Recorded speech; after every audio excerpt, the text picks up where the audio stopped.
शौर्य आणि आज्ञामधली जवळीक वाढत होती, पण भीती अजूनही तितकीच होती.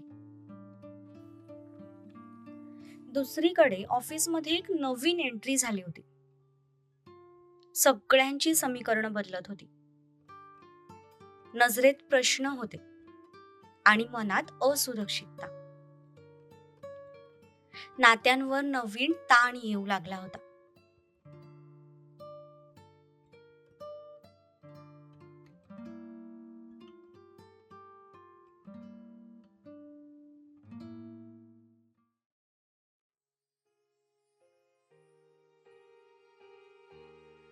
त्याने अलगद तिच्या कमरेत हात घालून तिला डायरेक्ट स्वतःच्या मांडीवर बसवून घेतलं आणि पुन्हा एकदा त्याने तिच्या ओठांवर हल्ला चढवला. त्याने तर तिला काही रिॲक्ट करायला वेळ सुद्धा दिला नाही.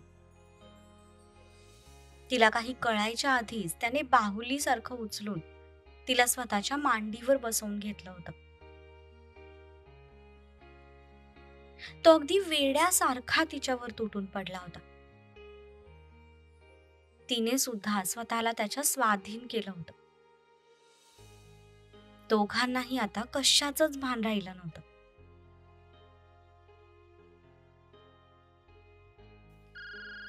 पण मध्ये शौर्याच्या मोबाईलची रिंग वाजली. तसे ते भानावर आले. कोण इतक्या रात्री डिस्टर्ब करतंय? तसं आज्ञाला जरा हसूच आलं. ती अजूनही त्याच्या मांडीवरच बसली होती. त्याने खिशातून त्याचा फोन काढला, पण स्क्रीनवरचं नाव बघून आता दोघांच्याही चेहऱ्यावरचे एक्सप्रेशन्स बघण्यासारखे झाले होते. फोन सम्राटचा होता. तुझ्या भावाला रात्रीची झोप येत नाही का? चिडचिड नंतर करा, आधी फोन तर उचला. मी माझा फोन घरीच ठेवून आले, म्हणून बहुतेक त्याने तुमच्या फोनवर फोन केला असेल. ती त्याच्या मांडीवरून खाली उतरतच होती. तितक्यात त्याने पुन्हा कमरेत हात घालून तिला जवळ ओढलं. अशीच बसून राहा.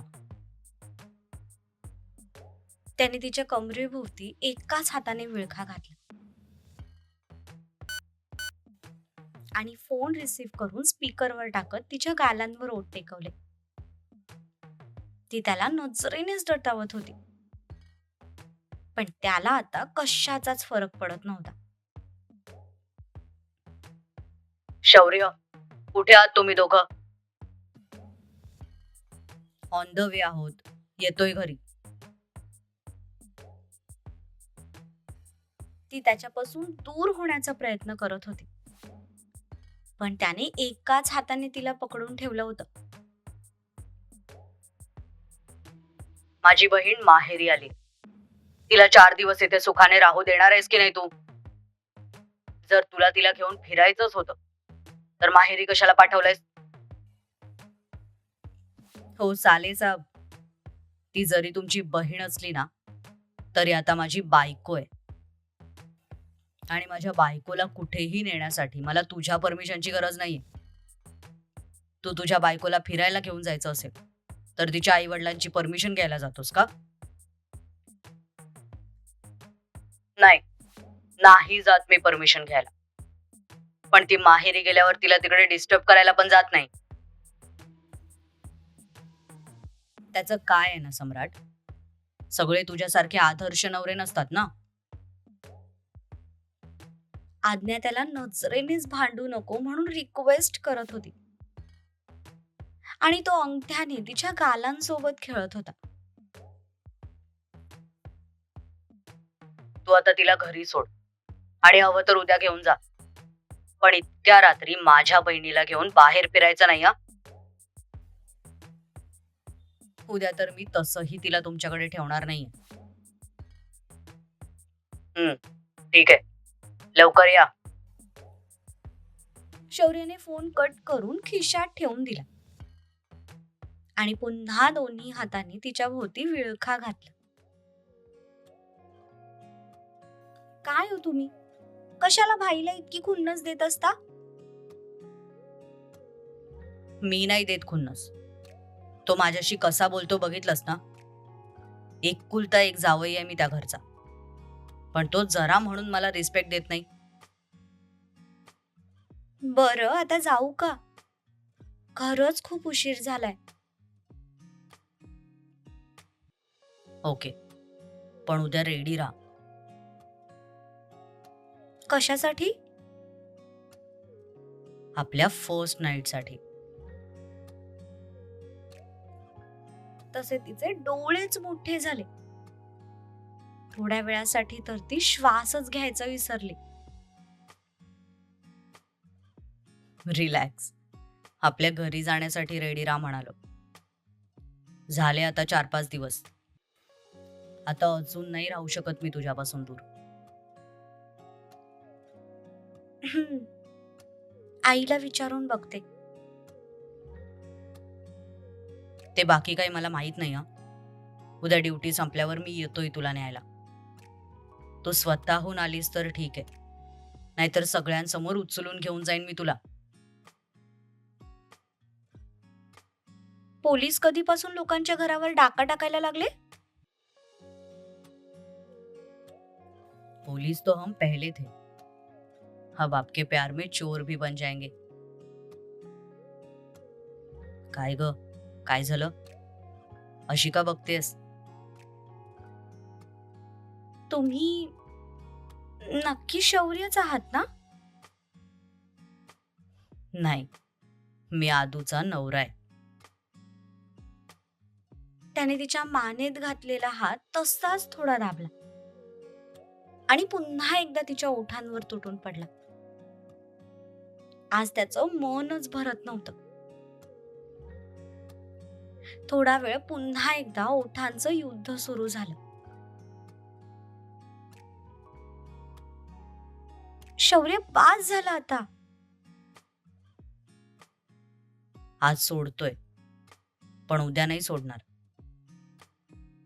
त्याने तिच्या भोवती टाकलेला हातांचा विळखा काढला. तशी ती हसूनच त्याच्या मांडीवरून उठली आणि त्याच्या शेजारी बसली.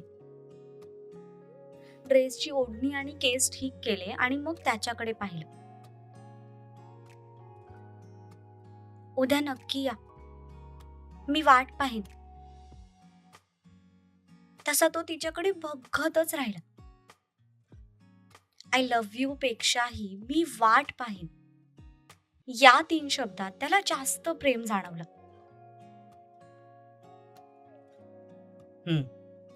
नक्की येईल. त्याने तिच्या कपाळावर ओठ टेकवली. तशी तिने त्याला गच्च मिठी मारली. त्याने सुद्धा तिला जवळ घेऊन तिच्या केसांवरून मायेने हात फिरवला. एकमेकांना मिठी मारून झाल्यानंतर ती गाडीच्या खाली उतरली.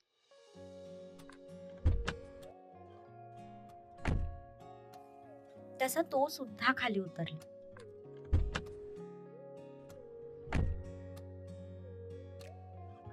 त्याने तिला घराच्या गेट पर्यंत सोडलं आणि तिला बाय म्हणून तो तिथून निघून गेला.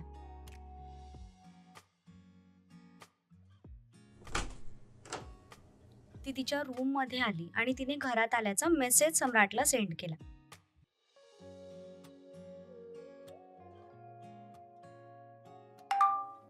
मेसेज नोटिफिकेशन येताच सम्राटने तो मेसेज पाहिला. तेव्हा कुठे तो निश्चिंत झाला.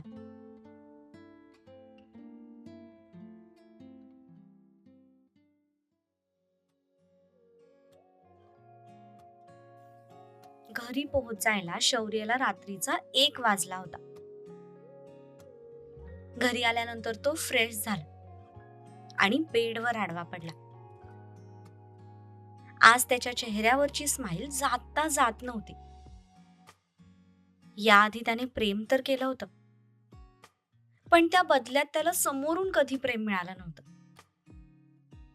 पण ज्या व्यक्तीवर आपण प्रेम करतो त्या व्यक्तीनेही आपल्यावर प्रेम केलं तर ती फिलिंग किती सुंदर असते, याचा अनुभव तो आज पहिल्यांदाच घेत होता.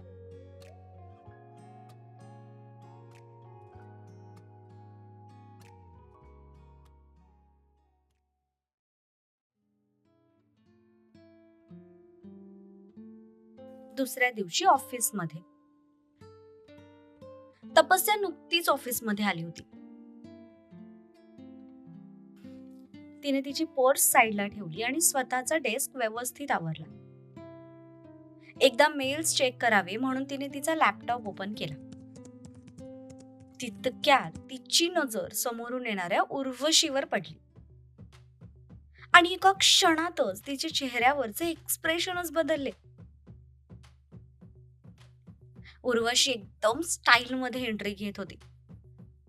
रंगाने दुधासारखी पांढरी शुभ्र, ज्यावर तिने जांभळ्या रंगाचा नी लेंथ ऑफ शोल्डर ड्रेस घातला होता. तो ड्रेस इतका तंग होता की त्यातून तिच्या शरीराची प्रत्येक वळण अगदी स्पष्ट दिसत होती. थोड्या वेळासाठी तर तपस्या सुद्धा आपण मुलगी आहोत हे विसरून तिच्याकडे वाचून बघत होती. हाय शपथ, ही मुलगी आहे की चालता बोलता आयटम बॉम्ब. उर्वशी एक एक पाऊल पुढे टाकत आत येत होती आणि तपस्या टक लावून तिच्याकडे बघत होती. मध्येच कोणाच्या तरी बुटांचा आवाज आला तशी ती भानावर आली. तिने आजूबाजूला पाहिलं तर लोकांच्या नजरा सुद्धा उर्वशीवरच होत्या. खास करून सगळे मेल एम्प्लॉईज हापापलेल्या नजरेने तिच्याकडे बघत होते. ती होतीच तितकी सुंदर. या उलट उर्वशीचं मात्र कोणाकडे लक्ष नव्हतं. ती सरळ तिच्याकडे जायला निघाली होती. ती अगदी जवळ आली तसं तपस्याला क्लिक झालं की आजपासून उर्वशी सम्राटची पर्सनल असिस्टंट म्हणून काम बघणार आहे. आणि ते लक्षात येताच तपस्याचे डोळे बटाटे एवढे मोठे झाले. इतकी सुंदर आणि हॉट मुलगी आता दिवसभर त्याच्यासोबत राहणार,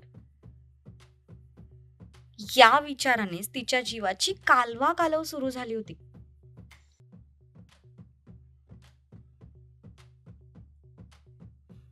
ओ गॉड, आता ही उर्वशी मेनका बनून सम्राटच्या आजूबाजूला फिरणार. मग कधी ना कधी सम्राटचा आपण कंट्रोल सुटेलच ना. आणि नाही सुटला तरी हा सुतळी बॉम्ब त्यांना त्यांचा कंट्रोल सोडवायला भाग पाडू शकतो. त्यात आता मी पण त्यांना जवळ करत नाही. शेवटी पुरुष असतो. बायकोने डबा नाही दिला म्हटल्यावर बाहेर जेवणारच ना, उपाशी थोडीच राहणार आहे. तपस्या स्वतःच्या कल्पनेचे महाल बांधत होती. तिचा सम्राटवर विश्वास होताच, पण आयुष्यात पहिल्यांदा तिने इतकी सुंदर मुलगी इतक्या जवळून पाहिली होती.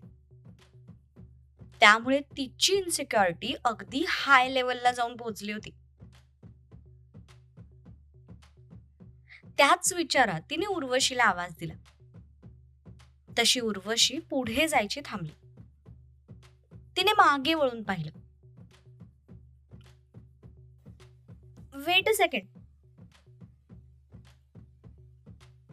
Good morning.